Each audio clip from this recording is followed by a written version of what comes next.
So before, I had the tea bags left over from when we steeped the tea and added the sugar, 5 cups of sugar. And then I put that in just a container here and run some more purified water over the tea bags.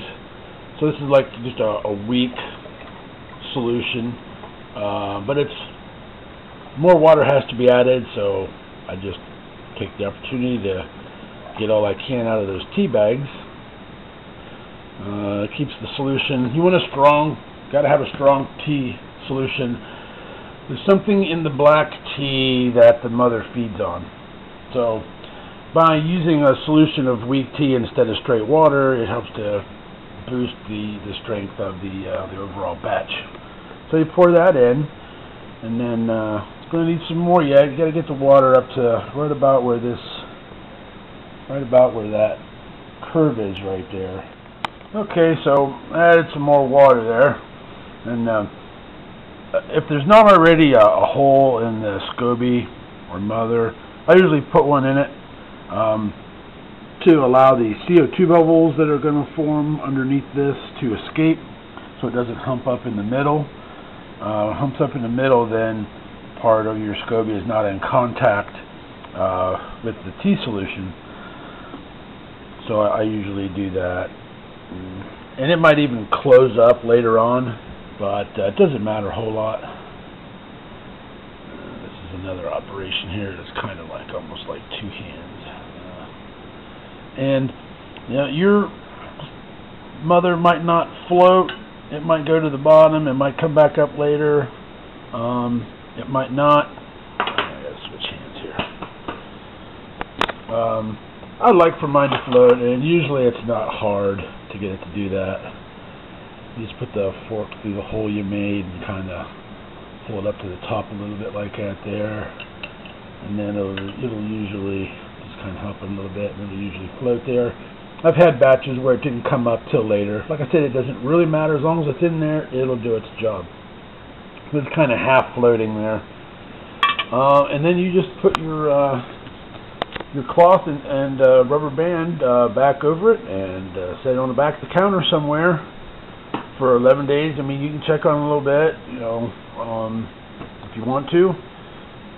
And then here in a minute, I'll go through the way I do the bottling process. I mean, there's any way you want to do that, you can do it. But that's all there is to making a batch of kombucha. It's not hard and it's not expensive. I mean, I was just getting ready to say that kombucha is really cheap to make. I'm having trouble with this camera shutting off on me without me knowing it. Yeah, like 100 of those black tea bags from Walmart is like $2. The bag of organic stuff from Amazon, this is like 15. This is a pound. I mean, it does batches and batches. And then just the sugar is your only other expense, really. So I mean, it's cheap. So okay. So there's our new batch of kombucha, just sitting on the back of the counter there, where it will be for the next 11 to 14 days. This is something different here. This is some sauerkraut I'm making. Maybe I'll do a video sometime on doing fermented veggies. I do sauerkraut and kimchi. That's really simple.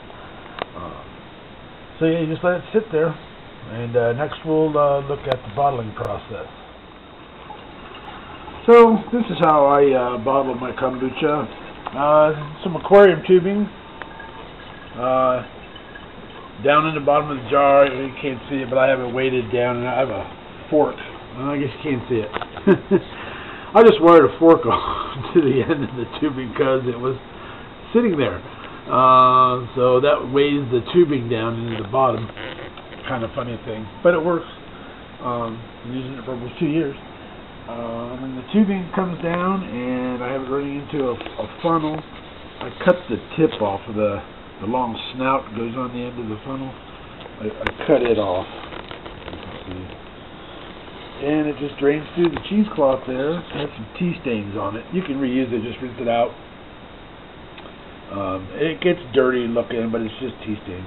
If you want to use a fresh piece of cheesecloth every time, you can do that too. Doesn't matter. And just strain that into mason jars.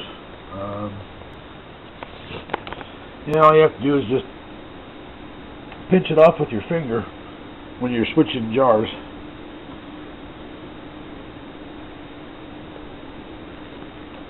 And just put that back in there like that. And I bought these plastic lids because the metal ones don't last very long. They get rusty and mildewed and stuff. So I bought these plastic ones. Got these at Walmart. They also have them on Amazon. And there is a quart of kombucha. Now, I've heard people put them in wine bottles, and you can do whatever you want. But I would not use plastic for this process. This stuff is acidic, and it could leach things out of the plastic. There's no way I would use plastic. Some type of a glass vessel, or that you can seal up. Don't really want it exposed to a lot of air. And that's about all there is to it. I'm sure there's other ways of bottling it, but it fills up quick. Jar maybe takes a minute, minute and a half, and works well. So I just have this sitting on this little step stool here, so it's easier to get to when I sit on that chair.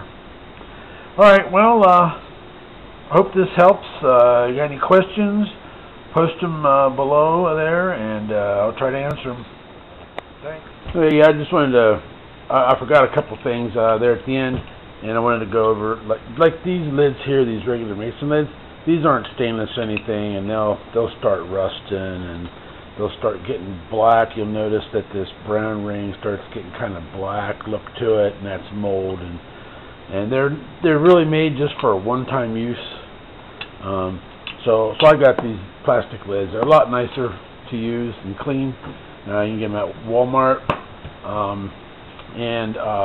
Then when you're all done, you want to refrigerate your kombucha to, it greatly slows down the fermentation process, which is what you want to do at this time.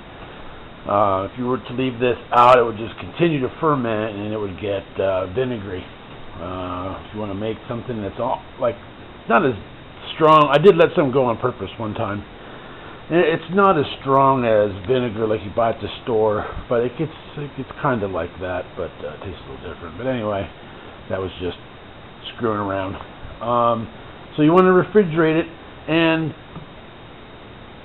I'd say anything past 4 or 5 days after this has been refrigerated, it can start to, one way you tell you've got good kombucha is after a while it will reform mother on its own without you putting any in there. But it doesn't look like the mother I showed earlier. It's just kind of a gelatinous, clear look. Usually it's on the bottom, and you can strain that out into your glass or fish it out with a fork or something, but you won't get that for a few days, but you will get that after a little while. And then this is plenty for one person to last you until the next batch is done easily. Usually I try to drink at least like a pint, which is half a quart, a day or a little more. So there's 9 here, so that's 18 days, and like I said, you're 11 to 14 out on a new batch. So you have extra, so you can drink a little more or give some to your family or friends, let them try it, You don't have to drink it every day. I do. I drink it every single day. I think if I have anything else that I forgot, I'll put it in the notes, either on the screen or somewhere there on the page where this is. And happy kombucha making.